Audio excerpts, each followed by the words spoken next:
నమస్తే ఫ్రెండ్స్, నేను మీ Sravani Harsha. Welcome back to our channel. ఇవాళ మన కథ కర్మఫలం. కథని చివరి వరకు వినండి. నచ్చితే గనక ఖచ్చితంగా తప్పకుండా ఒక్క లైక్ చేయండి. ఈ కథ పైన మీ విలువైన స్పందనని కామెంట్ రూపంలో మాకు తెలియజేయండి.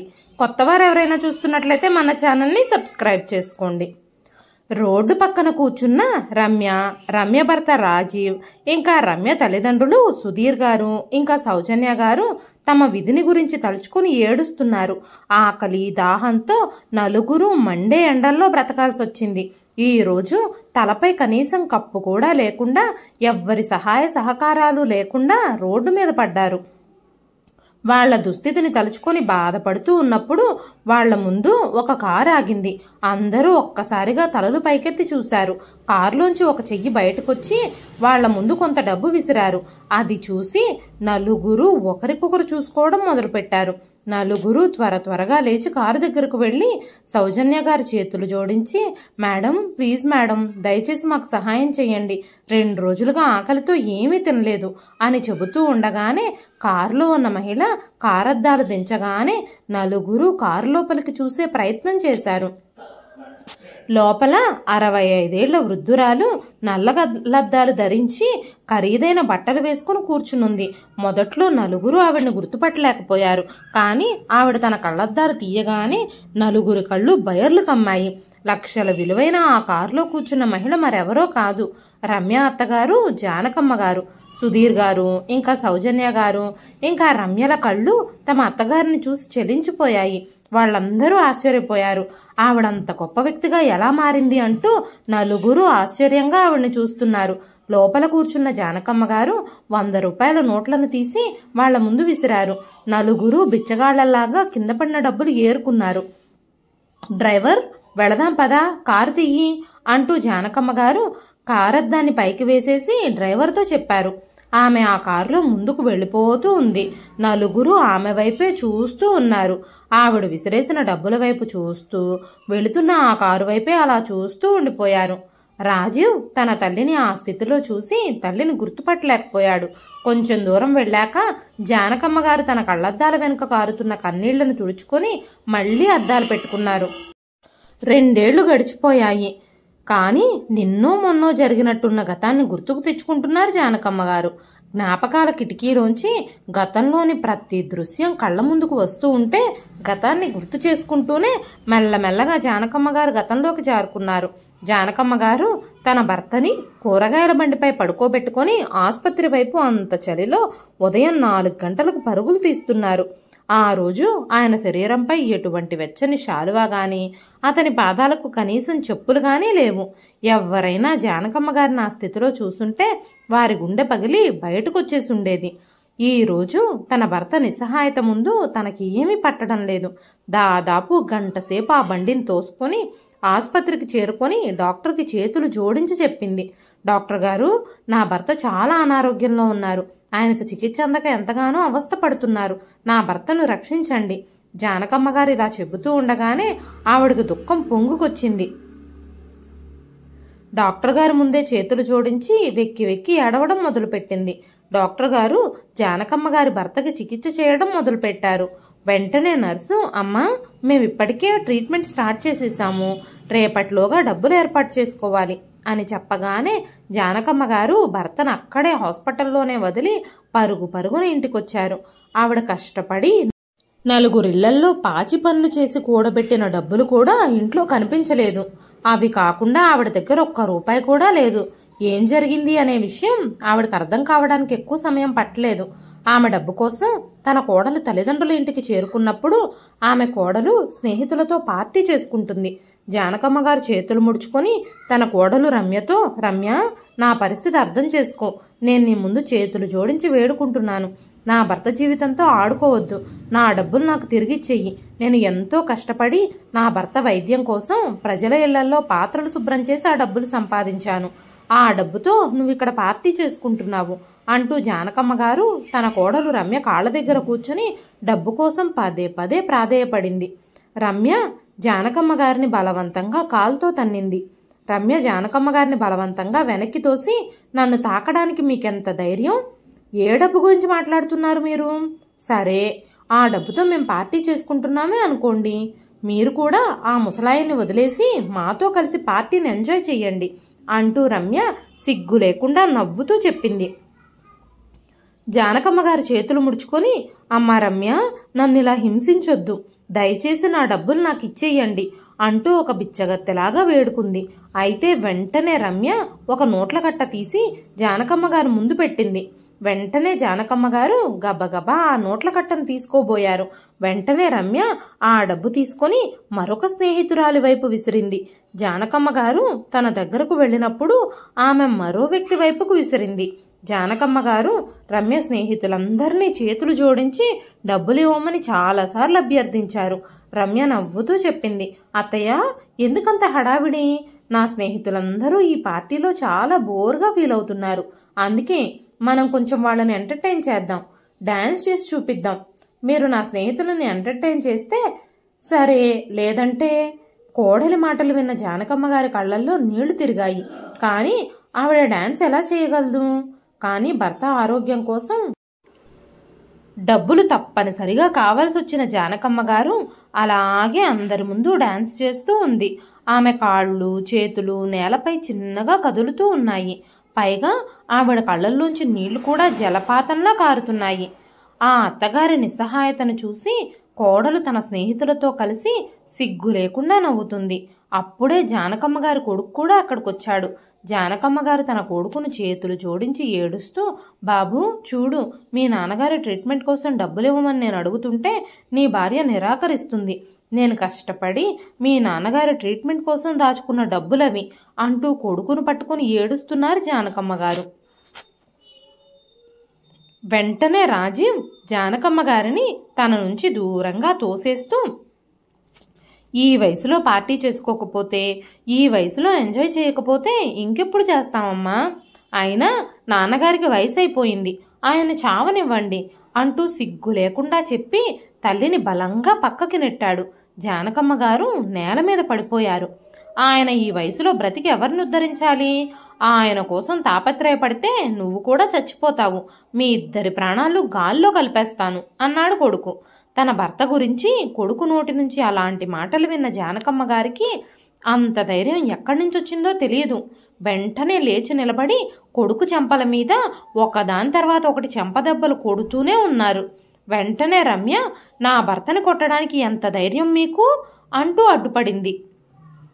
అకస్మాత్తుగా జానకమ్మ గారు రమ్యని లాగిపెట్టి కొట్టగానే తను అప్పటికే మద్యం మత్తులో ఉండడం వల్ల ఒక్క దెబ్బకే నేల మీద పడిపోయింది.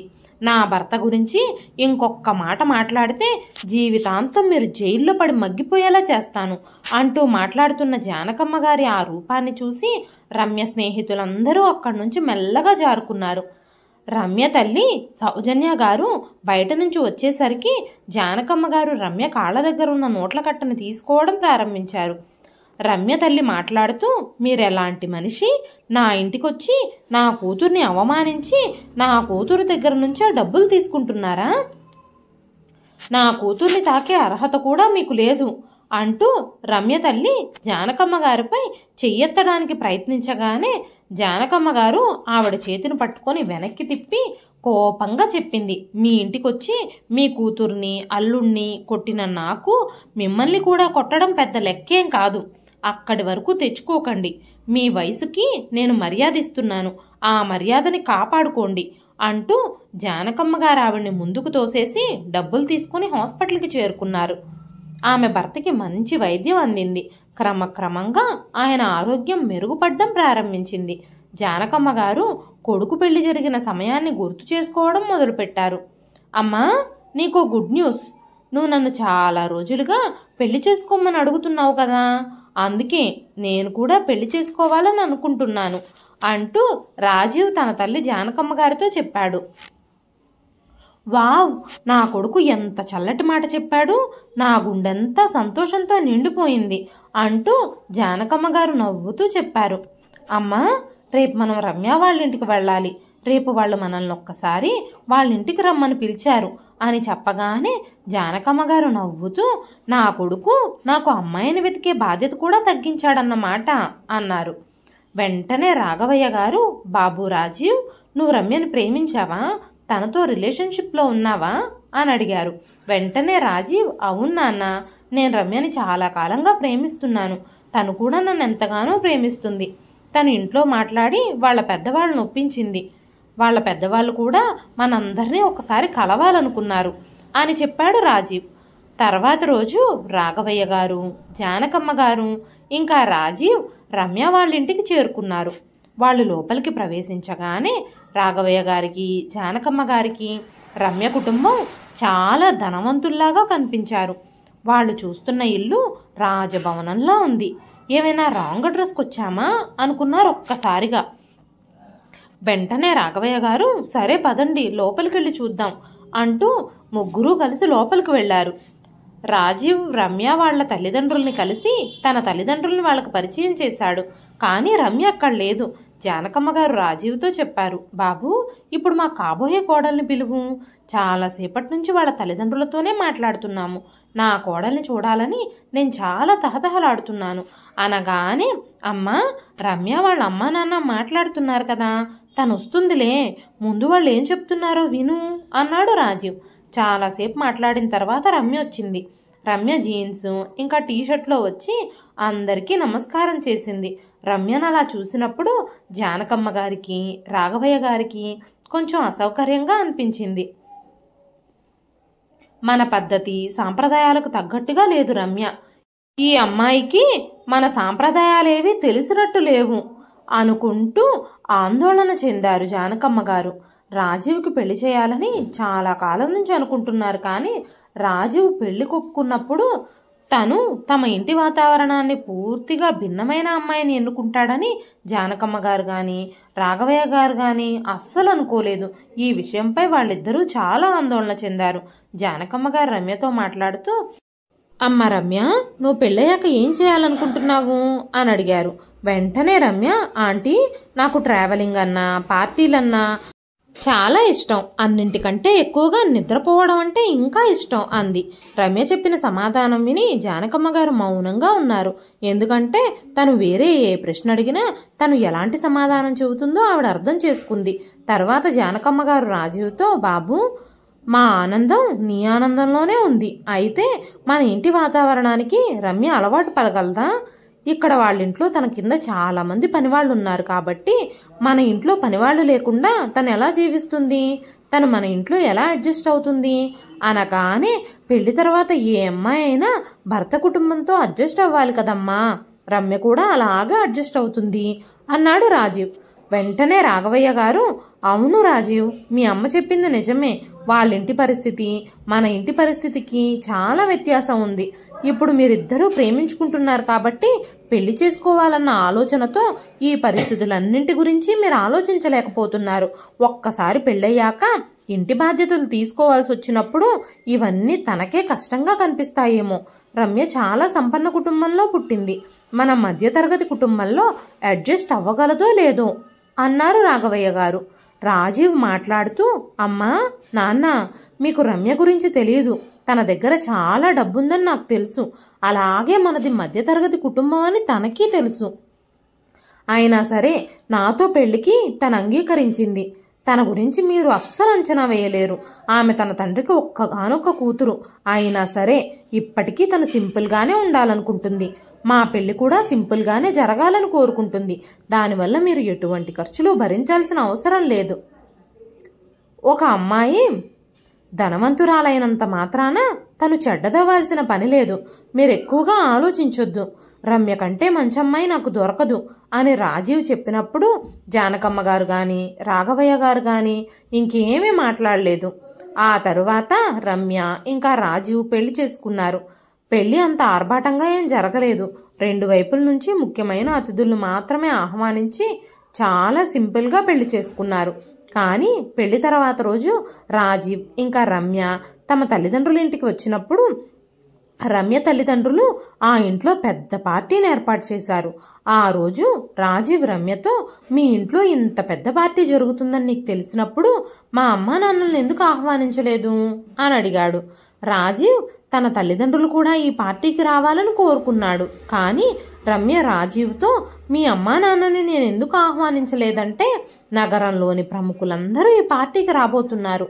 వాళ్ళందరూ మీ అమ్మా నాన్నల్ని చూస్తే ఏమనుకుంటారు? అందరి ముందు వాళ్ళిద్దరూ చాలా చీప్గా కనిపిస్తారు. అందుకే నేను వాళ్ళని పార్టీకి రమ్మని పిలవలేదు. కనీసం పార్టీ గురించి కూడా వాళ్ళతో చెప్పలేదు అంటూ రమ్య బదులిచ్చింది. బహుశా రమ్య చెప్పింది కూడా కరెక్టేనేమో అనుకున్నాడు రాజీవ్. మొదటిసారి మా అమ్మా నాన్నలు ఇంటికొచ్చినప్పుడు ఎంత హ్యాపీగా ఫీల్ అయ్యేవారో, ఈ పార్టీకి వచ్చుంటే కూడా అంతే హ్యాపీగా ఫీల్ అయ్యేవారు అనుకున్నాడు రాజీవ్. సాయంత్రం డిజైనర్ డ్రెస్సులు ధరించి రమ్య ఇంకా రాజీవ్ పార్టీకి వెళ్లారు. రమ్య తండ్రి సుధీర్ గారు రమ్యని రాజీవ్ని అందరికీ పరిచయం చేస్తూ ఉన్నప్పుడు రమ్య కూడా తన స్నేహితులందరికీ రాజీవ్ని పరిచయం చేయడం మొదలుపెట్టింది. ఆ తర్వాత రమ్య తల్లి సౌజన్య గారితో ఒక మహిళ, సౌజన్య, నీ ఒక్కగానొక్క కూతురు పెళ్లిని ఇంత సింపుల్గా ఎందుకు చేశారు? అంగరంగ వైభవంగా చేస్తారని మేము అనుకున్నాము అనగానే సౌజన్య గారు, ఏం చెప్పమంటావు, రమ్య చాలా మొండిగా ఉంది తన పెళ్లి విషయంలో. ఆమె పెళ్లి చేసుకుంటే రాజీవ్నే చేసుకుంటానని పట్టుపట్టింది. రాజీవ్ వాళ్ళ కుటుంబ పరిస్థితి గురించి ఏం చెప్పాలి? వాళ్ళది చాలా పేద కుటుంబం. అందుకే వాళ్ళ పరిస్థితుల దృష్ట్యా ఎక్కువ మంది అతిథులను పిలిచి వాళ్ళని అవమానించకూడదని ఇంత సింపుల్గా పెళ్లి చేసేశాము. ఈ మాటలు వినగానే అక్కడ ఉన్న వాళ్ళందరూ కూతురు ప్రేమించి ఒక పేదవాడిని పెళ్లి చేసుకుందని వీళ్ల గుండె ముక్కలైపోయి ఉంటుంది. అందుకే ఏం చేయాలో అర్థం కాక మౌనంగా వాళ్ళ పెళ్లి జరిపించేశారు సీక్రెట్గా అని చెప్పి అందరూ నవ్వుకోవడం మొదలుపెట్టారు. ఆ మాటలన్నీ రాజీవ్ దృష్టిని దాటిపోలేదు. మరుసటి రోజు రమ్య ఇంకా రాజీవ్ తిరిగి వాళ్ళ ఇంటికి వచ్చేశారు. రమ్య ఒక మధ్యతరగతి కుటుంబానికి కోడలిగా వచ్చింది, కానీ తన స్థాయిని మర్చిపోలేకపోయింది. ఆమె ఉదయం 11 గంటల వరకు నిద్రపోయేది. రాజీవ్ ఆఫీస్కి వెళ్లడం గురించి కానీ ఇంటి పనుల గురించి కానీ కొంచెం కూడా ఆలోచించేది కాదు. ఆమె జానకమ్మ గారిని తన అత్తగారిలా కాకుండా ఒక పని మనిషిలా చూస్తూ ఆదేశాలు జారీ చేస్తూ ఉండేది. రాఘవయ్య గారు జానకమ్మ గారితో, రమ్యకు కూడా కోడలుగా ఇంట్లో కొన్ని బాధ్యతలుంటాయి, తనకి కొన్ని పనులు చెబుతూ ఉండమని జానకమ్మ గారితో చెబుతూ ఉండేవారు.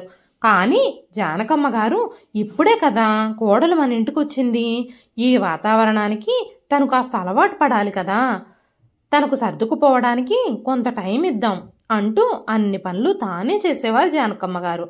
కానీ బహుశా రమ్య అడ్జస్ట్ అయిపోయే ఆ రోజు ఎప్పటికీ రాకపోవచ్చు అని ఆ రోజు జానకమ్మ గారికి తెలియదు.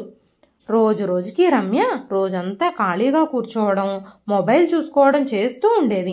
తను బయటకు వెళ్లాలనుకున్నప్పుడల్లా డ్రైవర్ని పిలిచి కనీసం ఇంట్లో అత్తగారికి మామగారికి కూడా చెప్పకుండా వెళ్ళిపోయేది. ఒకరోజు రాఘవయ్య గారికి ఆరోగ్యం అస్సలు బాగోలేదు. దాంతో జానకమ్మ గారికి రాఘవయ్య గారికి సేవ చేయడమే సరిపోయింది. ఆయనకు స్నానం చేయించడం, బాత్రూంకి తీసుకెళ్లడం, మందులు ఇవ్వడం, ఆయన కాళ్ళు నొక్కడం, ఇలాంటి పనులు చేస్తూనే ఆమె వంటగదిలోకి వెళ్ళలేకపోయింది. తను వంట చేయకపోతే రమ్య కూడా ఏమీ చెయ్యదని ఆమెకి తెలుసు. సరిగ్గా అదే రోజు జానకమ్మ గారు వంటగదిలోకి వెళ్ళినప్పుడు ముందు రోజు రాత్రి వండిన వంట పాత్రలు కూడా ఇంకా అక్కడే షింకులో పడున్నాయి. కనీసం రమ్య ఒక్కసారి కూడా జానకమ్మ గారు వంటగదిలోకి ఎందుకు రాలేదో అని అడగడానికి కూడా రాలేదు. ఏం జరిగిందో తెలుసుకోవాలని కూడా ప్రయత్నించలేదు. ఏదో హోటల్ రూమ్లో ఉన్నట్టుగా తన రూమ్లోనే ఉంటూ ఆకలేసినప్పుడు ఆర్డర్ చేసి తన రూమ్కి భోజనం తెప్పించుకొని తింటూ ఉండేది రోజు రమ్య. ఈ రోజు జానకమ్మ గారికి మాత్రం చాలా కోపం వచ్చింది. వెంటనే ఆవిడ రమ్య గది దగ్గరకు వెళ్ళింది. అప్పుడు రమ్య ఎవరితోనో ఫోన్లో మాట్లాడుతూ ఉంది. జానకమ్మ గారిని చూడగానే ఫోన్ కట్ చేసి, ఏమైంది ఆంటీ, మీరు నాతో ఏదైనా పనుందా అనగానే, అమ్మ రమ్య, ఇప్పుడు ఇంట్లో మనకు కుటుంబం అంటూ ఒకటి ఉంది, పని ఖచ్చితంగా ఉంటుంది కదా. నేను ఉదయం నుంచి వంటగదిలోకి రాలేకపోయాను, కనీసం తినడానికి ఇప్పుడు టిఫిన్ కూడా లేదు అనగానే రమ్య, అవును, నేను కూడా ఉదయం నుంచి ఏమీ తినలేదు, ఫ్రూట్స్ ఉంటే అవి తిన్నాను అని చెప్పింది. రమ్య, నువ్వు ఫ్రూట్స్ కడుక్కోవడానికి కట్ చేసుకోవడానికి వంటగదిలోకి వెళ్ళుంటావు కదా అని అడిగారు జానకమ్మ గారు. అవునాంటీ, అయితే ఏంటి అంది రమ్య. ఈ రోజు నేను వంటగదిలో వంట చేయలేదని నువ్వు చూసావు కదా, రాత్రి తిన్న గిన్నెలన్నీ షింక్లోనే పడున్నాయి, కనీసం విషయం ఏమిటో కనుక్కోవాలి అని కూడా నువ్వు అనుకోలేదు. నాకు వీలు కాలేదు కదా, ఒక్క రోజుకి నువ్వు వంట చేయాలని కూడా నువ్వు అనుకోలేదు. నువ్వు ఈ ఇంటి కోడలివి, కొంచెం కూడా బాధ్యత లేకపోతే ఎలాగా అన్నారు జానకమ్మ గారు. వెంటనే రమ్య ఒక్క ఉదుటున లేచి నిలబడి, ఏం చెప్పారంటీ మీరు? ఏదైనా మాట్లాడే ముందు 1-2 సార్లు ఆలోచించండి. ఈ రోజు వరకు నేను తాగే మంచినీళ్ళు కూడా పట్టుకోలేదు. మీరు ఈ రోజు నన్ను వంట చేయమని చెప్తున్నారా? నేను మీ ఇంట్లో నివసించడమే మీకు గొప్ప విషయం. దానికి మీరు నా పట్ల కృతజ్ఞతగా ఉండాలి. లేకపోతే ఈ గుడిసెలో ఎవరుంటారు? రాజీవ్ సంతోషం కోసమే నేను ఇక్కడ ఉంటున్నాను. ఇప్పటి వరకు నాకు భోజనం ఎందుకు పెట్టలేదు, టిఫిన్ ఎందుకు చేయలేదు అని నేను మిమ్మల్ని అడగాలి. అందుకు భిన్నంగా మీరే వచ్చి నా మీద ఎగురుతున్నారు. నేను ఉదయం నుంచి ఫ్రూట్స్ మాత్రమే తిన్నాను. నేను ఇప్పటి వరకు భోజనం చేయలేదు. నాకు చాలా ఆకలిగా ఉంది. ఇంటి కోడల్ని పట్టించుకునే విధానం ఇదేనా అంటూ రమ్య కోపంగా రాజీవ్కి ఫోన్ చేసి చెప్పింది. ఈ రోజు ఉదయం నుంచి నేను ఆకలితోనే ఉన్నాను. ఎందుకంటే ఆంటీ నాకు భోజనం పెట్టలేదు. అందుకే నేను మా అమ్మ వాళ్ళ ఇంటికి వెళ్ళిపోతున్నాను. సాయంత్రం మీరు అక్కడికే రండి అంటూ రమ్య డ్రైవర్కి ఫోన్ చేసి పుట్టింటికి బయలుదేరింది. జానకమ్మ గారు రమ్య వైపు ఆశ్చర్యంగా చూస్తూనే ఉన్నారు. మామగారి ఆరోగ్యం గురించి కనీసం అడగకుండా బదులుగా అత్తగారిని నిందించి రమ్య పుట్టింటికి వెళ్ళిపోయింది అని బాధపడ్డారు జానకమ్మ గారు. మనకి సరితూగని సంబంధం చేసుకుంటే ఖచ్చితంగా ఇలాగే జరుగుతుంది అంటూ భారంగా నిట్టూర్చారు జానకమ్మ గారు. సాయంత్రం రాజీవ్తో దీని గురించి మాట్లాడాలి అనుకున్నారు. రాజీవ్ ఆఫీస్ నుంచి వచ్చినప్పుడు తను ఎవ్వరితోనూ మాట్లాడకుండా తన గదిలోకి వెళ్ళి అల్మారాలో నుంచి బట్టలన్నీ తీసుకుని సర్దుకోవడం ప్రారంభించాడు. రాజీవ్, బట్టలు సర్దుకుంటున్నావు? నువ్వెక్కడికి వెళుతున్నావు? నేను నీతో మీ నాన్న గురించి మాట్లాడాలనుకుంటున్నాను అనగానే రాజీవ్ కోపంగా జానకమ్మ గారితో, అమ్మా, మొదటి నుంచి నీకు రమ్య అంటే ఇష్టం లేదు. నువ్వే ఇప్పుడు తనను వేధించడానికి ఓ కొత్త మార్గం వెతుక్కున్నావు.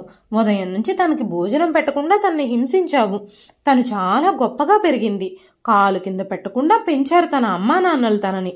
తన గది మన ఇంటికంటే చాలా పెద్దగా ఉంటుందని నీకు తెలుసు. అయినప్పటికీ తను నా కోసమే అన్నీ సర్దుకుని ఇంట్లో ఉంటుంది. తను ఎప్పుడూ తనకి డబ్బుందన్న పొగరు చూపించలేదు. నా కోసం ఈ పేదరికంలో బ్రతుకుతుంది. తనంత డబ్బున్న అమ్మాయని నీకు కొంచెం తన మీద ఈర్ష్య ఉండొచ్చు అన్నాడు రాజీవ్. వెంటనే జానకమ్మ గారు, ఈరోజు నీకు డబ్బున్న అమ్మాయి దొరికిందని ఇన్నాళ్ళు పెంచిన తల్లిదండ్రుల మీదే నువ్వు విషం చిమ్ముతున్నావా? ఒక్కసారి కూడా నేను చెప్పేది వినాలని ఆలోచించలేదు నువ్వు. మీ నాన్నగారికి ఉదయం నుంచి జ్వరంగా ఉంది. అందుకే కనీసం నేను ఈరోజు వంటగదిలో కూడా వెళ్ళలేకపోయాను. సరే, ఇవన్నీ నీకు చెప్పడం వల్ల ఏం లాభం ఉండదు.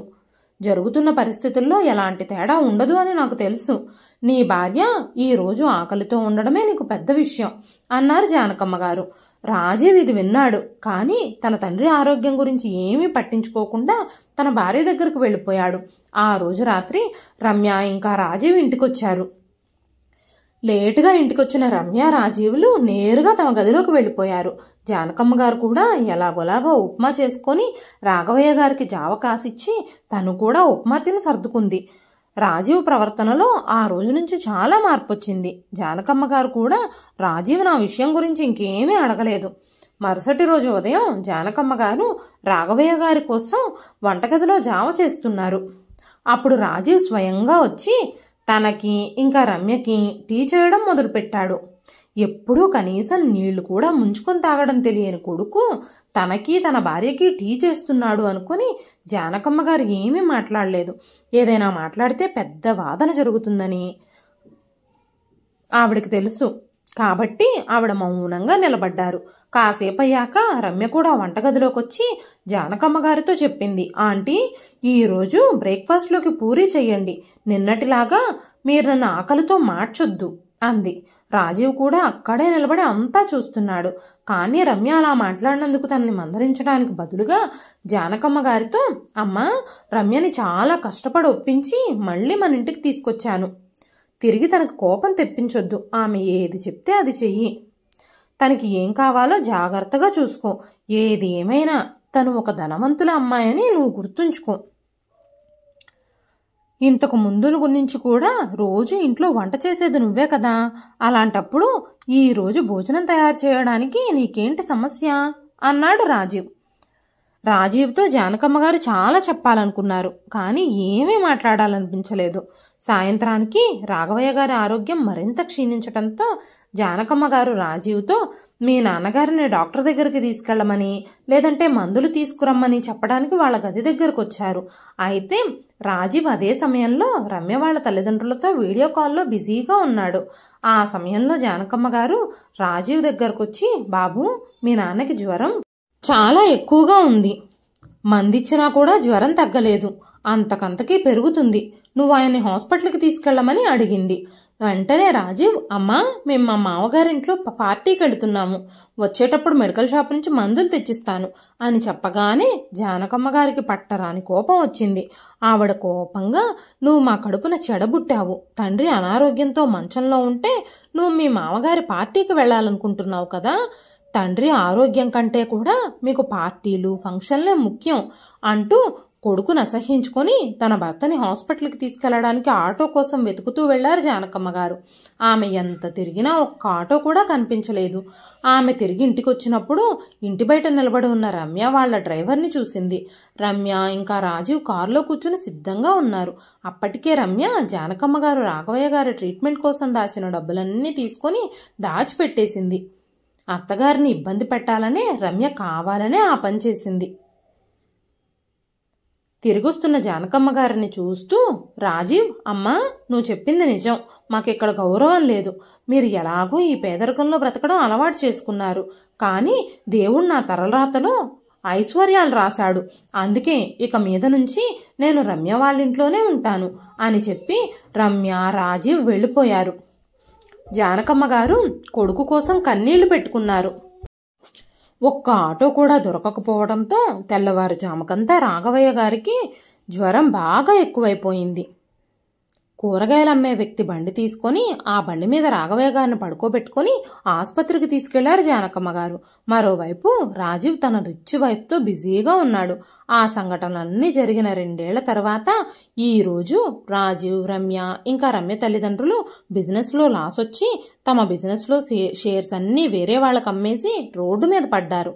తినడానికి తిండి లేక అల్లాడిపోతూ ఒక పార్టీలో సర్వెంట్లలా పనిచేయడానికి వెళ్లారు. ఈ రోజు పెద్ద పార్టీ జరుగుతుంది. రమ్య తల్లిదండ్రులతో, రాజీవ్తో అతిథులందరినీ జాగ్రత్తగా చూసుకోండి. కొత్త క్లయింట్లు కాసేపట్లో వస్తున్నారు. ఈ పార్టీ వాళ్ళ కోసమే. వాళ్ళు సంతోషంగా ఉంటేనే మాకు కాంట్రాక్టులన్నింటిపై సంతకాలు పెడతారు. వారి ఆతిథ్యంలో ఏమాత్రం లోటు రాకూడదు. ఏదైనా లోపం జరిగితే మీకు అస్సలు బాగుండదు అని చెప్పి పార్టీ హోస్ట్ చేస్తున్న వాళ్ళు వాళ్లతో చెప్పారు. కొంత సమయం తర్వాత సుధీర్ గారు రాజీవ్ దగ్గరకు వచ్చి, రాజీవ్, నువ్వు ఇక్కడ నిలబడి ఏం చేస్తున్నావు? గెస్ట్లు వస్తున్నారు, గేట్ దగ్గరకు వెళ్ళి వాళ్ళని రిసీవ్ చేసుకో అని చెప్పారు.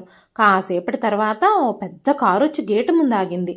వాళ్ళందరినీ స్వాగతించడానికి సుధీర్ గారు, రాజీవ్ అక్కడికి వెళ్లారు. ఆ వ్యాపారవేత్త కారులోంచి బయటకు దిగగానే వాళ్ళు వారి కళ్ళని నమ్మలేకపోయారు. ఎందుకంటే అది మరెవరో కాదు, రాజీవ్ తండ్రి రాఘవయ్య గారు. నాన్నా అన్నాడు రాజీవ్ ఆశ్చర్యంగా.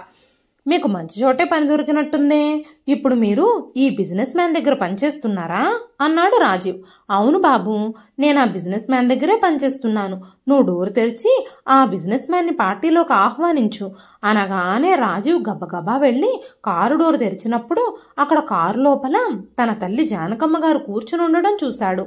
అప్పుడే పార్టీలో ఉన్న రాఘవయ్య గారి సెక్యూరిటీ వచ్చి, సార్, మేము ఇక్కడంతా చెక్ చేశాము, ఇక్కడ ఎవ్రీథింగ్ ఈజ్ క్లియర్, మీరు ఇంకా పార్టీలోకి రావచ్చు అనగానే సుధీర్ గారు ఇంకా రాజీవ్ ఆశ్చర్యపోయారు. తమ కంపెనీలో 80% షేర్లు కొనుగోలు చేసింది వీరేనా అనుకున్నారు. కానీ ఎలా జరిగింది ఇదంతా అనగానే రాఘవయ్య గారు, ఇప్పుడు ఆ విషయాలన్నీ మాట్లాడడానికి నాకు సమయం లేదు, కానీ మీరు నలుగురు మా ఇంట్లో పనివాళ్లలా ఉంటానంటే రోడ్డున పడ్డ మీకు పనిస్తాను అన్నారు రాఘవయ్య గారు. మీరేం మాట్లాడుతున్నారు? మేం మీ ఇంట్లో పనివాళ్లలా పని చేయాలా అన్నారు సుధీర్ గారు. అవును, మా ఇంట్లో పనులన్నీ మీ నలుగురే చేయాల్సి ఉంటుంది. ఇల్లు ఊడ్చడం, తుడచడం, పాత్రలు కడగడం అన్నీ మీరే చేయాలి. మీ భార్య, కూతురు ఇంట్లో వంట చేసి ఇంటి పనులన్నీ చూసుకోవాలి అని చెప్పారు రాఘవయ్య గారు. అప్పుడు రాజీవ్ తన తండ్రి దగ్గరకు వచ్చి, నాన్న, ఇలా చెయ్యొద్దు, మాకు సహాయం చెయ్యి అన్నాడు. వెంటనే రాఘవయ్య గారు, ఈ ధనవంతుల కోసమే కదా నువ్వు నీ తల్లిదండ్రుల్ని వదిలిపెట్టావు, అది సరైన పనా? ఇదే వ్యక్తులు ఈ రోజు డబ్బుల కోసం నిన్ను ఒక సేవకుడిలాగా మార్చేశారు. నా స్థానంలో నేను తప్ప మరెవరైనా ఉండుంటే కనీసం మిమ్మల్ని పనివాళ్లల్లా కూడా ఆదరించేవారు కాదు అని చెప్పి జానకి గారితో కలిసి లోపలికి వెళ్ళిపోయారు. వెంటనే రాజీవ్ తన తల్లి పాదాలు కౌగిలించుకొని, అమ్మా, దయచేసి మమ్మల్ని క్షమించమని నాన్నతో నువ్వైనా చెప్పు. మమ్మల్ని క్షమించండి అమ్మా. డబ్బు మెరుపులు చూసి నా కళ్ళు మూసుకుపోయాయి. నన్ను క్షమించి మాకు సహాయం చేయండి అని చెప్పగానే రాఘవయ్య గారు, అసలు నేను ఈ స్థితిలోకి ఎలా వచ్చానో నువ్వు తెలుసుకోవాలనుకుంటున్నావు కదా. నీకు చెప్పాల్సిన అవసరం నాకు లేదు, కానీ నువ్వు ఇంతగా అడుగుతున్నావు కాబట్టి చెప్తాను. నేను స్టాక్ మార్కెట్లో చాలా అనుభవం ఉన్నవాడినని నీకు తెలుసు. నేను చాలా కాలం క్రితం చాలా షేర్స్ కొన్నాను. అవి అకస్మాత్తుగా చాలా విలువైనవిగా మారాయి. వాటిని అమ్మేసి ఈ వృద్ధాప్యంలో హాయిగా జీవించడానికి డబ్బు సంపాదించుకున్నా. అయితే నీకు గుణపాఠం చెప్పాలని, డబ్బుకి బంధాలకి ఉన్న తేడా చూపించాలని నేను వ్యాపారం ప్రారంభించాను. ఈరోజు మీ మామగారి వ్యాపారం మొత్తాన్ని నేనే సొంతం చేసుకున్నాను అనగానే రాజీవ్, నాన్న నన్ను క్షమించు, నాకు ఒక్క అవకాశం ఇవ్వు అనగానే రాఘవయ్య గారు, చాలా ఆలస్యం అయిపోయింది బాబు, రేపటి నుంచి పనిచేయడానికి ఇంటికి రండి, లేదంటే మీ ఇష్టం అంటూ పక్కనే నిలబడి ఉన్న రమ్యని చూసి, రేపటి నుంచి నువ్వు మీ అత్తగారి కోసం వంట చెయ్యాలి అని చెప్పి అక్కడి నుంచి వెళ్ళిపోయారు. రాఘవయ్య గారు వాళ్ళ వ్యాపారం మొత్తాన్ని కొనేయటంతో వాళ్ళు నలుగురు రోడ్డు మీదకొచ్చారు. 2 రోజులుగా రోడ్డు పక్కనే కూర్చుని బాధపడుతూ ఉన్నప్పుడు జానకమ్మ గారు కావాలనే కారు మెల్లగా వాళ్ళ పక్కగా తీసుకెళ్లి వాళ్ల కోసం డబ్బులు విసిరారు. ఈ విషయం అంతా గుర్తు చేసుకున్నారు జానకమ్మ గారు. ఆ తర్వాత రోజు నుంచి వేరే ఆప్షన్ లేక ఆ నలుగురు జానకమ్మ గారికి, రాఘవయ్య గారికి పని మనుషులుగా మారాల్సి వచ్చింది. మనం చేసే క్రియలు మంచివైనా గాని చెడ్డవైనా గాని కర్మల ఫలితం మనం అనుభవించాల్సి వస్తుంది అని రాజీవ్కి, తన భార్య రమ్యకి, తన అత్తమామలకి అర్థమైంది. ఇదండి ఈ రోజు కథ. ఈ కథ మీకు ఎలా అనిపించింది? ఈ కథ మీకు నచ్చినట్లయితే ఒక్క లైక్ చేయండి. మరెన్నో ఇలాంటి ఇంట్రెస్టింగ్ కథల కోసం మన ఛానల్ని సబ్స్క్రైబ్ చేసుకోండి. మరొక మంచి కథతో మళ్ళీ కలుస్తానండి. అంతవరకు సెలవు.